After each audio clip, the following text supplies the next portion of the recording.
Let's bring in Congressman Luke Messer of Indiana. He serves as GOP policy chair.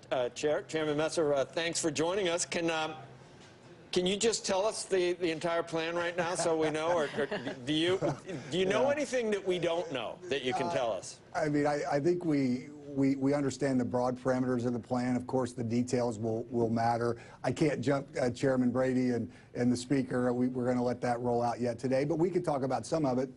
You know, I enjoyed your last debate. I will tell you this, though. One of the things I think lost in that last debate is frozen paychecks, stagnant wages in the middle of this economy. That 80%, I've seen estimates as high as the bottom 80% of American workers have seen a net decline in real dollars in their income over the last 5 to 10 years.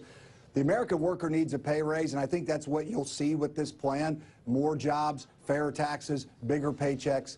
That's our focus, and I think that's going to be good for American business, too. Yeah, because the unemployment rate is maybe not an apples-to-apples comparison of where it was in the past in terms of, you know, people working more than one job or part-time or people that want to work more. There are, you know, it's not necessarily, you know, you would think back in the 70s or 80s, if you had unemployment where it is right now, that you'd have wage price inflation, and it's just not like, and it's global, too, right now. And that's why, you know, the corporate tax reform, to be on a better playing field, it seems like we'll have less movement of everything out of the country. Yeah. And the real answer is growth, right? The only way to really give the American worker a pay raise is to get to 4% growth.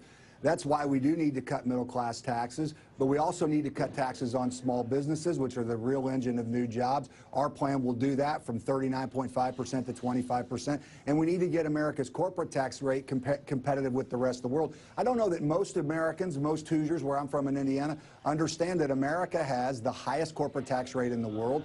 That's bad for American business, but that's bad for the American worker. If we can cut those taxes and get real growth, we're going to have better paying jobs. Well, the other side immediately says that no corporations pay those rates anyway. So, you know, it doesn't, you know, everybody's got a narrative and an answer for all this. So let me ask you something specifically, Chairman. This is a pretty good question. Do you think that 25% corporate tax rate permanent, or 20% for 8 years? Which is better? You want a temporary 20%, or do you want something you can do permanently? Are you sure that that's the right approach? I think that our goal is to get the permanent tax relief and permanent corporate tax cuts. I want to see us get to that 20%, though. And unfortunately, the Senate the Senate's been a mess. We've talked about this before on your program for the last year. Many of their rules stand in the way, but I want to see us get that corporate tax rate as low as we can. And again, the reason is because we need growth. We need to get away from this pattern of stagnant wages for the American worker.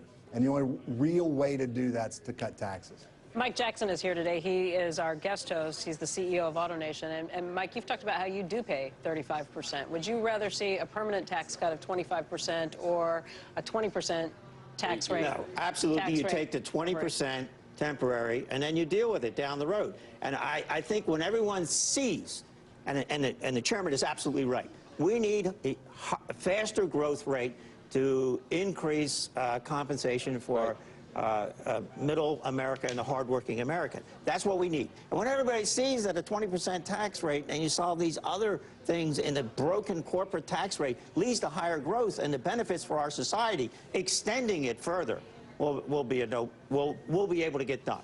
So I'd go for the 20%.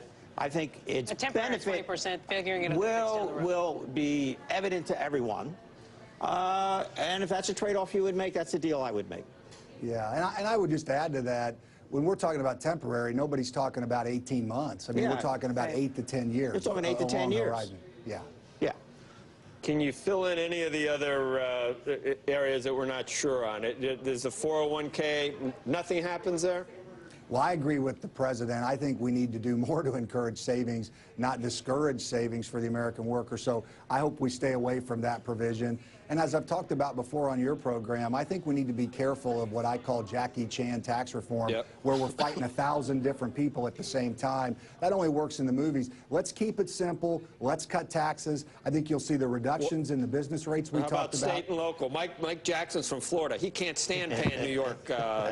We spend all this money. I mean, can you believe that? Why should I subsidize New York? I don't know. Yeah. Really. I mean, I love it, and I love the city and everything, but why should I subsidize? So you do. I was putting words in your mouth. Chairman, yeah, I'm from New Jersey.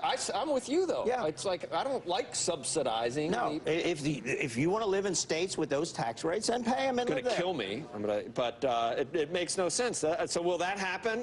Can you get There are a that lot through? of Republicans in these states, too. Yeah, I'm from a low tax state in Indiana. I'm proud of our local leadership. You know, I hope we are able to keep that state and local provision in, because you're right. We are now subsidizing the high tax states, and low tax states like Indiana are essentially funding those higher big government states. It's not the right way to do it. Hopefully we can work that out. Here's the argument that always comes back. They say that states like New York send a lot more money into the federal government than they receive. That's because there's rich people there that have great jobs. Sure, but if you change the economy and it's changed that drastically, will it end up cutting the amount that this state sends back into the Treasury, or that other states send back into the Treasury? Well, I can tell you, nobody in Indiana cares about that. You know, I can tell you Everybody that. in New York's it will moving to impact your Florida budget anyway. needs down the road. Yeah, if they're that's the moving. Well, case. moving to Florida anyway. Is there a way to do it where you phase it in over time? I think it would be a pretty harsh adjustment to come up with automatically. Listen, I think our #1 goal needs to be growth, and whatever it takes to get this plan put together and build the majority we need to get a real tax cut that gets this economy growing, that creates better paying jobs with 4% growth. That needs to be our goal. The rest of these are details we can work through. So what are you people hanging your hat on now? Notre Dame? Is that that's what you got? That's like it, right? They look, It's they look not the good. Colts, Notre Dame looks good. You lost to the Colts- Bengals. The Colts. I mean, I'm a giant Andrew Luck fan. We hope we get him healthy, but it is a tough year It's for tough. Colts fans. Yeah. and Notre Dame's for real. You really believe? Oh, listen, my son is a 10-year-old son. He's living and dying every week by Notre Dame's. Well, he's been living score. lately, except for Yeah. one point. Yeah. It's getting interesting. Good team, though. Georgia. Yeah, Georgia's a I good know. team. It's getting Yeah. interesting. It's getting interesting. Chairman, we're looking forward to having you down in Miami. Hey, we look forward to it. All right, Chairman Messer, thanks for being with us Thank you. this morning, and come back after we know all the details. Thanks. Of course. Okay. Yeah.